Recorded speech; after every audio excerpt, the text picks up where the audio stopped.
ما ينفعش تلوم حد على قلة أصله. هتقول له إيه؟ هتقول له هو أنت غدرت بيا ليه؟ هتقول له هو أنت ما صنتش العيش والملح والعشرة ليه؟ تعتقد هيقول لك عندك حق أنا آسف هروح أتربى وأجي لك من تاني؟ أكيد لأ طبعا، مش هيقول لك كده. خلي بالك هو عارف إن نفسه كويس جدا إن هو قليل الأصل وندل وعاجبه على كده.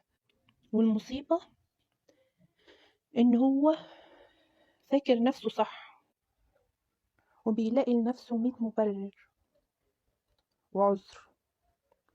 طب تقول له عيب عليك إنك اتكلمت عليا في ظهري، عيب إنك قلت كلام مش فيا، كلام كله افترا وكذب، وكل كلمة انت قلتها وصلتني وجات لي لحد عندي.